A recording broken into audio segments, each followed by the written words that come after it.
desmayes que en el afán Dios cuidará de ti. Sus fuertes alas te cubrirán, Dios cuidará de ti.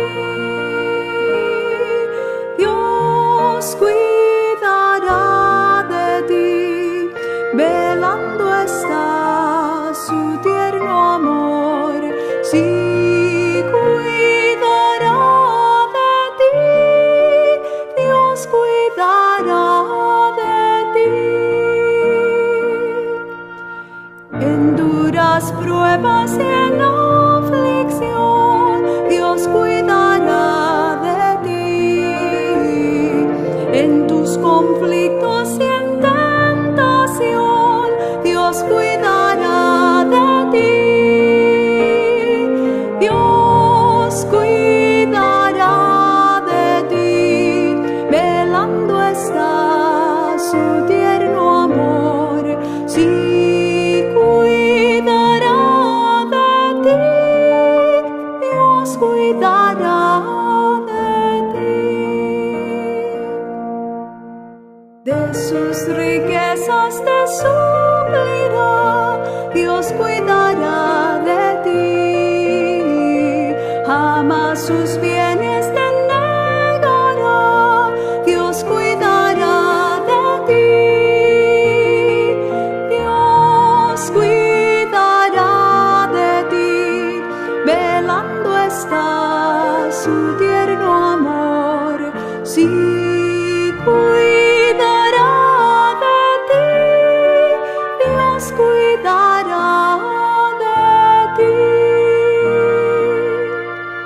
Si vienen pruebas o cruel dolor, Dios cuidará de ti. Tus cargas pon sobre el Salvador, Dios cuidará de ti. Dios cuidará de ti, velando está su tierno amor. Sí, cuidará de ti, Dios cuidará de ti.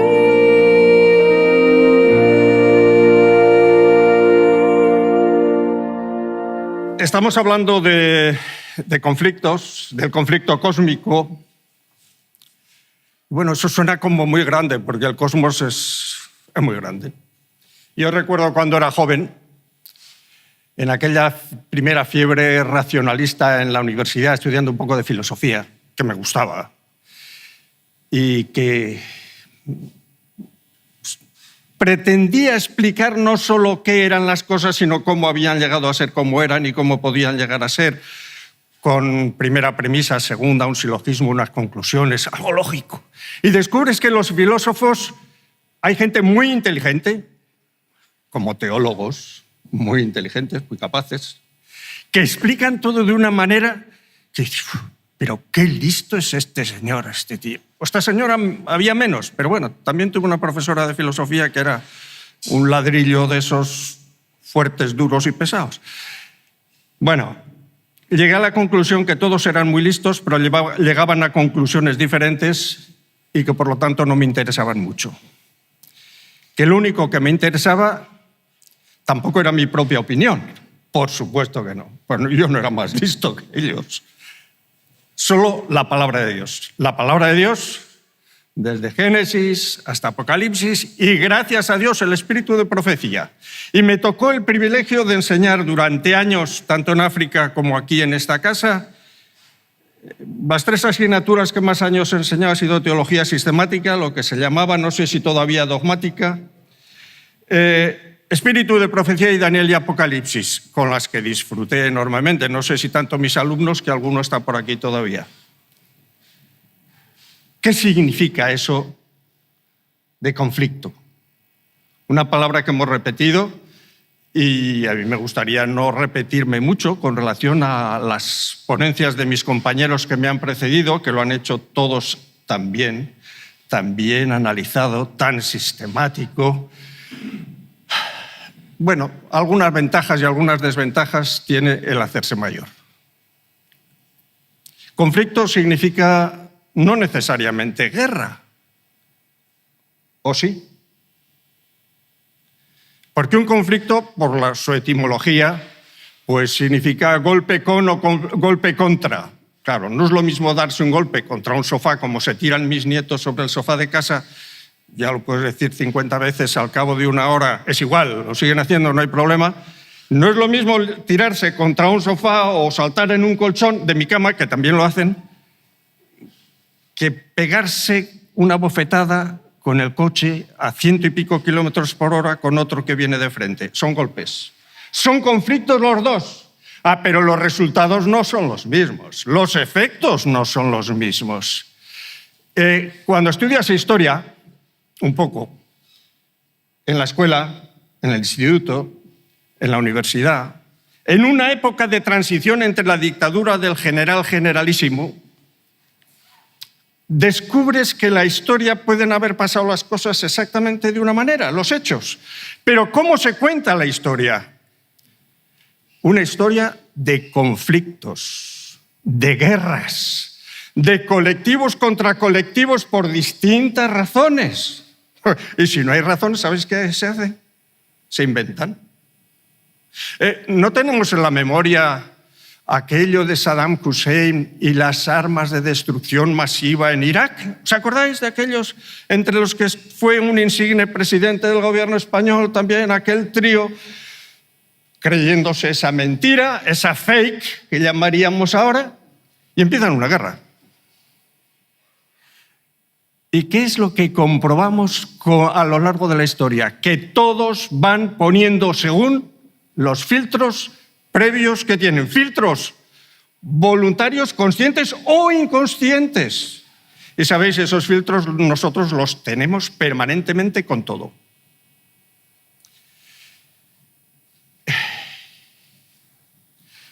El tercer sábado que estábamos en Marúa, que hacía mucho calor, una asamblea regional, no estábamos dentro de la iglesia porque como era regional éramos centenares de personas en la propiedad de la misión allí.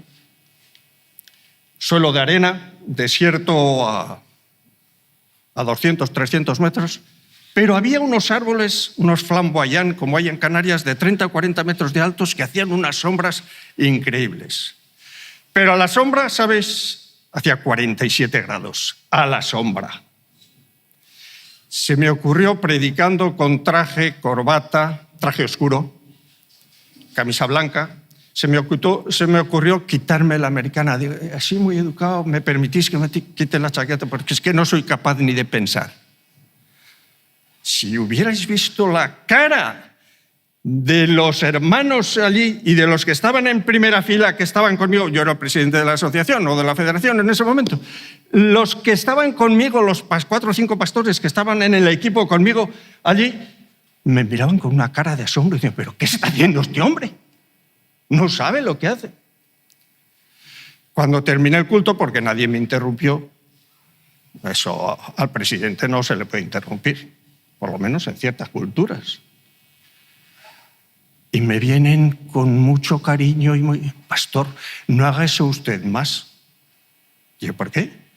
Pero si hacía un calor horrible. Dice, sí, pero para predicar nos lo han enseñado así los misioneros antes que usted. Hay que predicar con traje y corbata y si se suda, pues se aguanta uno y ya está. No lo hice más y no es porque dejara de hacer calor. ¿Qué os quiero decir con esto? Que los conflictos a veces son por cosas intrascendentes, irrelevantes, culturales, pero que crean conflictos, porque crean reacciones emocionales, sentimentales en el otro. ¿Y cómo se gobierna eso? ¿Con razonamientos filosóficos o teológicos? Ya os digo, no. Hablamos mucho, escribimos a veces, y nos da la impresión, o queremos tener la impresión, que lo que decimos va a tener una trascendencia y que el otro lo va a entender. Y es más, lo va a aplicar con la misma perspectiva que yo tengo. No es verdad, algunos sí. Estoy hablando a pastores, a personal de la iglesia, con más o menos experiencia, ¿no tenéis la sensación a veces, cuando habéis terminado vuestra predicación, dice, ¿a quién le habrá hecho bien esta predicación? Aparte de a mí mismo, porque, claro, cada uno predica primero a sí mismo. Y te quedas con la duda, dices, ¿me habrá inspirado el Señor a predicar esto? ¿O he aprovechado un pretexto, una historia para salir del paso, para hacer mi trabajo? ¿Qué guerra? Guerras grandes, Francia contra España, claro, desde 1808 hasta ahora han pasado unos cuantos años. ¿Quién se acuerda de la guerra de independencia contra los franceses, contra Napoleón? Pues hay que ir a los libros de historia. Bueno, si os vais hacia atrás, las guerras púnicas que alguien nombraba de los romanos y los cartagineses, Asdrúbal, Aníbal, Amílcar Barca, Escipión el africano, fantásticas todas las historias, nos suenan a película. A películas están tan lejos. Pero la realidad presente de cada uno de nosotros como pastores, como miembros de iglesia, como hijos de Dios. Porque me dejáis que os lo pregunte. ¿Os consideráis hijos de Dios de verdad? No levantéis la mano. Pero si no os consideráis hijos de Dios, os habéis equivocado de sitio. Os habéis equivocado de trabajo. Tendréis que estar haciendo otra cosa. ¿Y qué puede diferenciar al Hijo de Dios podemos decir, de los hijos de los hombres, como dice el Génesis, ¿verdad? ¿Somos mejores?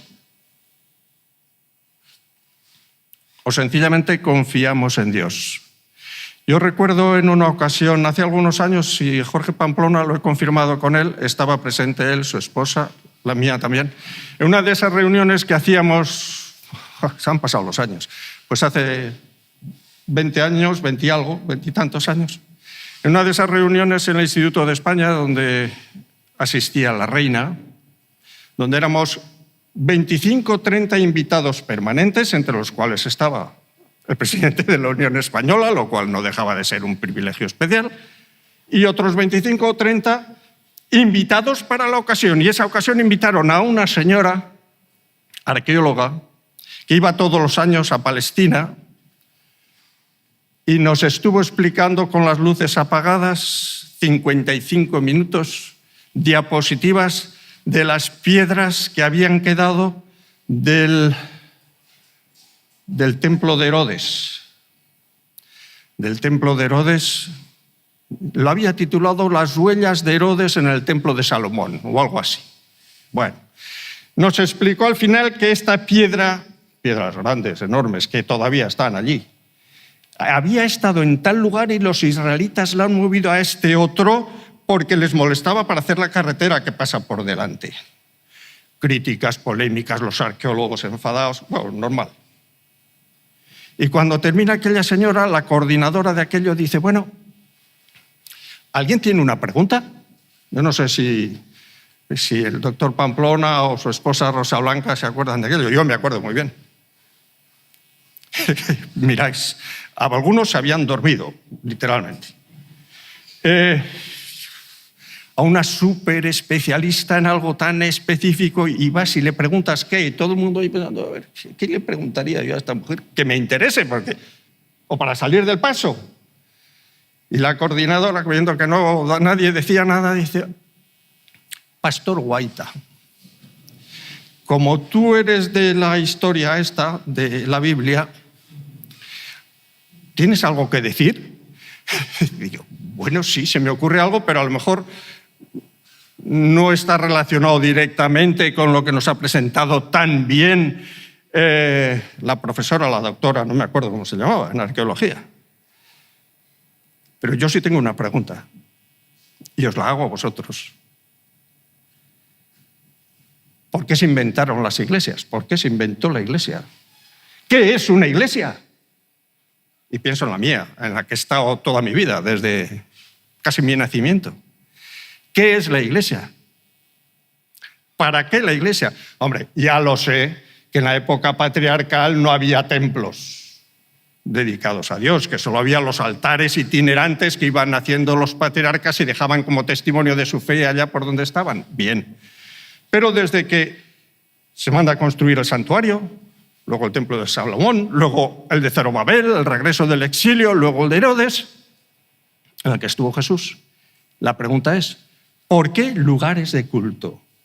¿Qué sentido tienen primero los altares y luego las iglesias? Iglesias, basílicas, catedrales, ermitas, mezquitas, sinagoga, yo qué sé, los templos de todo tipo, que demuestran que el ser humano es un ser básicamente religioso, que necesita de la trascendencia, que necesita de una relación con alguien por encima de él. Y hay una definición que el Señor puso en mi boca en aquel momento, y espero que estéis de acuerdo. Si no estáis de acuerdo, renunciar a vuestra credencial, ¿vale? La iglesia es un lugar de encuentro con Dios y con nuestros semejantes, con nuestros hermanos. Un lugar de reconciliación con Dios y de reconciliación con los demás. Si no sirve para reconciliar, ¿sabéis? La reconciliación es el primer paso para la restauración.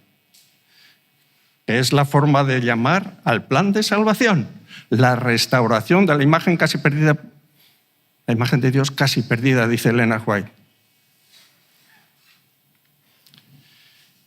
Bueno, aquella reunión terminó y a lo mejor a alguien le sirvió. En todo caso, a doña Sofía pues me dijo que le había gustado, que estaba muy de acuerdo, que ojalá las iglesias fueran así. Yo sí, yo también, ojalá, con la ayuda de Dios, mis iglesias fueran así. Lugares de reconciliación de cada creyente con su Dios, aunque no tiene por qué ser un templo, y de los hermanos, de los miembros de iglesia entre sí. Porque reconciliación significa paz, y paz es lo contrario a guerra. ¿Qué guerra? No las de los libros de historia, si eso no me interesa casi para nada, porque no me demuestra más que el espíritu de los seres humanos, aquellos que han tenido el poder, han querido tener más poder, más territorio, más riquezas, más ejército, más influencia, más capacidad para, si era posible, eliminar al enemigo, porque el único enemigo bueno es el enemigo muerto. Muerto él y sus descendientes. Y el Antiguo Testamento nos enseña algunas cosas de eso. ¿Qué guerra? Pues todas las guerras, porque el ser humano, desde que empezó el pecado, vive en conflicto, en guerra, permanente. Y si alguno de vosotros, yo me alegraría mucho, pero lo dudaría también. Si alguno de vosotros me dijera, yo no tengo ningún conflicto, diría, pues mira, o estás dormido o estás muerto. Decide. Porque conflictos son permanentes. Las pequeñas guerras son como microinfartos no cerebrales, sino del corazón, de los sentimientos, de las emociones, de las convicciones, de los hábitos. Y yo me pregunto, bueno, ¿a quién tenemos que tener miedo? Tengo una lista larga que os la ofrezco simplemente a quien le interese, del espíritu de profecía sobre los conflictos humanos. He hecho una selección, porque había muchísimas, de 20 y tantas. Claro, tengo la tentación de leeroslas, pero no, ni mis pies aguantarán, ni vosotros tampoco. Pero dejadme que lea alguna, la que me importa más. En el comienzo de Patriarcas y Profetas, el primer capítulo, ya sé que hay otro capítulo con el mismo título, en el conflicto de los siglos, se habla de el origen del mal.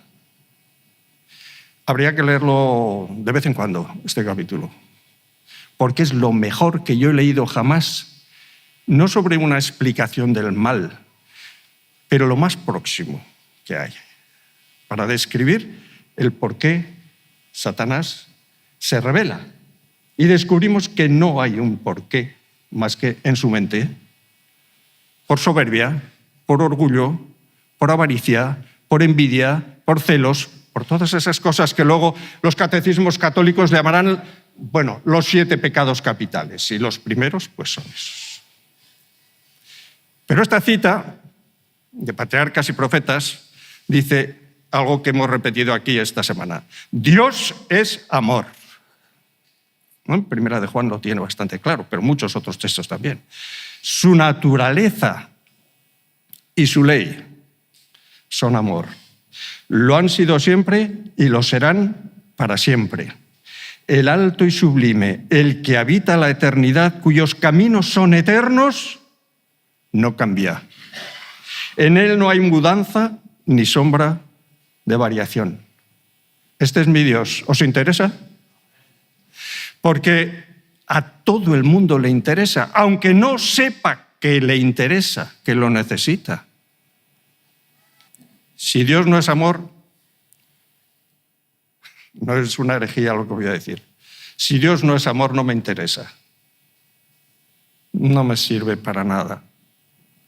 No me resuelve nada. Pero todo está resuelto porque Dios es amor. Termino la cita y hace referencia a un salmo, que podéis leer, el Salmo 89. Cada manifestación del poder creador es una expresión del amor infinito. No dice que el cosmos sea infinito, pero sí dice que el amor de Dios es infinito. La soberanía de Dios encierra plenitud de bendiciones para todos los seres creados, no solo para los seres humanos. Y como tengo que resumir, los seres humanos, dice el espíritu de profecía, los seres humanos entregados al mal, escuchad bien esta frase, los seres humanos entregados por naturaleza, por tendencia al mal, tienden a tratar duramente a los tentados y a los que yerran. ¿Os suena? ¿O no os habéis fijado que esto es así? Muchas veces. Que o lo hacemos y hacemos sufrir a otros, o nos hacen sufrir a nosotros. O entre terceras personas, lo vemos. Somos espectadores privilegiados los pastores. Y hay que aprender de que esas realidades son propias del ser humano pecaminoso porque está, en primer lugar, en guerra consigo mismo. Yo he oído tantas veces eso de, es que el diablo lo ha tentado y ha hecho tal cosa. El diablo tiene la culpa. ¿Cuántas culpas se ha llevado el diablo sin tenerlas? De verdad. ¿Cuántas veces ha sido un pretexto? Nuestro mayor enemigo somos nosotros mismos, pero tenemos la solución a nuestro miedo. Hay autores que dicen que de todos los sentimientos y emociones profundas del ser humano, el más profundo, el más intenso de todos es el miedo, no el pánico, el miedo. En África descubrí el miedo que tenían los naturales del país, tanto en el norte como luego en Nanga y Boko, a los espíritus. Había que consultar y tener contentos a los espíritus de los antepasados, que además estaban enterrados alrededor de la casa o de la cabaña, estaban allí, cerquita, ¿no? Y de vez en cuando les llevaban comida o unas cervezas que ponían encima. Luego alguien se las llevaba, pero lo vimos tantas veces. Y cuando había pasado un año del funeral, había ceremonias para todos los gustos allí. Pero había fiesta. ¿En honor de quién? ¿Del muerto? Porque si no iba a venir por la noche y allí la gente estaba convencida de que los espíritus de sus antepasados venían, les hablaban, les daban mensajes y tenían que escuchar. Tenían que escuchar. Porque si no les iba a llegar una lechuza o un búho por la noche y se iba a plantar en la valla de su casa y les iba a decir cosas y ya verás, te vas a enterar. Vas a tener una enfermedad, vas a morir. Y llegaban al día siguiente y dicen, pastor, quiero orar por mí. porque me han dado este mensaje. Y digo, bueno, pero ¿de quién es? Y dice, pues no sé si es de un antepasado mío, pero yo lo quería mucho, lo traté siempre bien, o de un vecino con el cual tengo un conflicto. Conflictos de límites, ¿os suena? Conflictos de límites, conflictos de herencias, conflictos de convivencia, de todo tipo, de todo tipo. ¿Y de qué pensáis que podíamos hablar? ¿De quién era más poderoso? ¿Si Dios y su amor o los espíritus que vienen a maldecirnos, a perseguirnos o a decirnos lo que tenemos que hacer? Y no hay escapatoria. Y sabéis, los miembros de la Iglesia Adventista del Séptimo Día tenían un conflicto permanente contra el animismo, contra la brujería. ¿Por qué? Porque veían que funcionaba. No solo tenían miedo. Cuando te viene una niña de 14 o 15 años del internado de chicas que le dan convulsiones en su cama a la 1 de la mañana y tenemos que bajar mi esposa y yo corriendo y ponerle una inyección para calmarla, etc. Cuando se calma, bueno, es que ha habido otra compañera que me ha quitado el novio y ha hecho brujería, ha ido a una bruja o a un brujo contra mí y tengo una serpiente dentro de la cabeza. Y me duele y me habla y... Bueno, ¿tú sabes que Dios es más poderoso? Y dice, sí, pero me duele. Y esa era una realidad. Convivían con eso. ¿Qué filtros? En cada sitio los suyos. En cada sitio los suyos. Nosotros tenemos unos, los que hemos heredado de nuestra cultura judeo-cristiana occidental, con muchas diversidades, pero lo fundamental muy parecidas. Y en otros sitios son distintos. Claro que son distintos, pero los seres humanos funcionamos también por soberbia, orgullo, avaricia, lujuria, ira, gula, envidia, pereza, que son 8 pecados capitales, y alguien ha añadido 7 y han añadido otro que es el pasotismo, la indiferencia. Ese es más moderno. No está en el catecismo todavía, pero ya algún teólogo lo ha añadido. Sin embargo, ¿qué tenemos nosotros? Y termino. En esta guerra, que es conmigo mismo, mi enemigo más importante soy yo. Y a veces, no sé si os pasa a vosotros, no porque hayan pasado los años, pero yo tengo una foto en mi despacho, un par de fotos, donde estoy con equipos de fútbol. Disculpadme, cuando era joven, incluso cuando era director aquí, pues todavía jugaba fútbol con los chicos. Paco Pepe, que era portero, ahí donde lo veis, era portero. Y yo me acuerdo. Dani y Jonathan y algunos otros más que estáis por aquí, que jugabais a fútbol, otros no. Pues, bueno, vivíamos eso con cierta intensidad y a veces con demasiado entusiasmo. Cuando lo que nos dice la palabra de Dios, yo estoy seguro, me perdonáis una digresión de estas. ¿Os parece que en el cielo vamos a jugar a fútbol o algún otro deporte de competición? ¿A que no? ¿Que vamos a pasarnos el día comparándonos los unos con los otros? Pues qué inteligente, qué capaz, o qué guapo, o qué guapa, o lo contrario. ¿A que no? No, hombre, no. Eso de las comparaciones y de las notas en clase, Víctor. Yo espero que no nos den notas a nadie. No hará falta. Estaremos entusiasmados con los ángeles y con Cristo mismo que nos enseñen que, sobre todo, como dice Elena White, el amor de Dios. Y el Señor se ha preocupado de un planeta perdido ahí en un límite de la galaxia, de la Vía Láctea, por dar una demostración de su amor no solo a este mundo, sino al universo, a todo el universo, para que se resuelva definitivamente esa guerra, ese conflicto cósmico en el que estamos inmersos.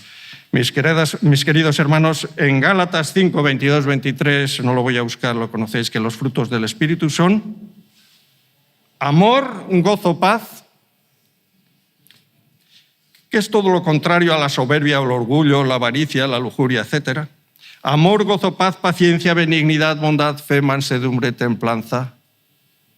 Y termina con una frase que a veces es un poco enigmática. Y contra tales cosas no hay ley. Pues faltaría que hubiera. Pero cuando miramos las leyes a nuestro alrededor de tantas cosas raras, bueno, ¿dónde está la ley de Dios? Ha desaparecido del mapa. ¿Dónde están los frutos del Espíritu Santo? Por favor. ¿Y quién tiene que mostrar al mundo los frutos del Espíritu Santo? Pues los hijos de Dios. Los hijos de Dios.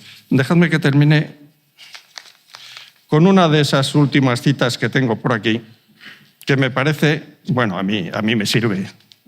Y supongo que si me sirve a mí, a vosotros también. Termino con ella. Después de hablar del decreto sobre el domingo, etcétera, etcétera, y de la persecución a los hijos de Dios en los tiempos finales, justos previos a la segunda venida de Jesús, habla de la resurrección. Y dice, todos salen de sus tumbas de igual estatura que cuando en ellas fueron depositados. Adán, que se encuentra entre la multitud resucitada, es de soberbia altura y formas majestuosas. Y murió con 930 años Adán, De porte poco inferior al del Hijo de Dios. ¿Habéis oído bien? Presenta un contraste notable con los hombres de las generaciones posteriores. En este respecto se nota la gran degeneración de la raza humana, pero todos se levantan con la lozanía y el vigor de eterna juventud, reintegrados en su derecho al árbol de la vida, en el desde tanto tiempo perdido Edén, los redimidos crecerán hasta alcanzar la estatura perfecta de la raza humana en su gloria primitiva. ¿Os estimula esto? ¿Vale la pena vencer en la guerra? Pues yo os digo que la guerra ya está ganada. Que si la perdemos, iba a decir es porque somos negligentes, bueno, se me ocurren otros términos también. Nos ha absorbido las cosas de este mundo, nos damos cuenta o no,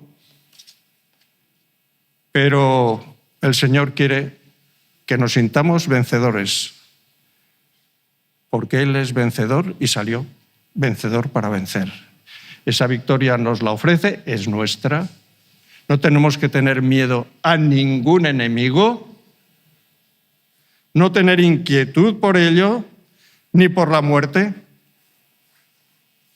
Y llevamos un año de entierros de gente muy querida y yo estoy cansado de eso. Es verdad que cuando miro hacia adelante digo, bueno, pues evidentemente que me quedan ya bastantes menos años de los que he vivido. Ya he cumplido 74, voy camino de los 75, así que me quedan bastante, seguro. ¿Cuántos quedan de aquel primer seminario? Un pequeño apunte histórico. De aquel seminario de Madrid. Aquí no hay ninguno que haya estudiado en el seminario de Madrid. Fernando Bosquet, que luego fuimos compañeros en Valencia. Así que estarías en el año anterior a ir a Valencia. Pues quedan pocos. Yo soy de los de Valencia, donde empecé en el 68. Y después el Señor me llevó, entre otras cosas, a estar en instituciones educativas, en África y aquí. Y digo una última cosa a los pastores. No sé si hay estudiantes de teología todavía aquí, ahora. Porque un estudiante me preguntó hace un par de meses o 3. Dice, pastor, ¿me puede dar un consejo? Digo, ¿tú sientes la vocación por el ministerio pastoral? Dice, sí. Digo, pues que eso permanezca. ¿Y qué consejo me da? Disculparme. No desees nunca un puesto en la administración. Ni de institución, ni de la iglesia. Sé pastor. Buen pastor. como lo fue Jesús. Amén.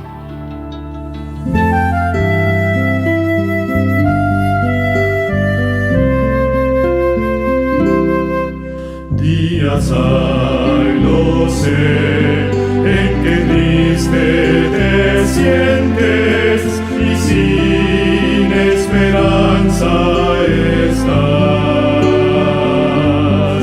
Pero existe un Dios que promete ayudarte y fuerzas tu alma tendrá.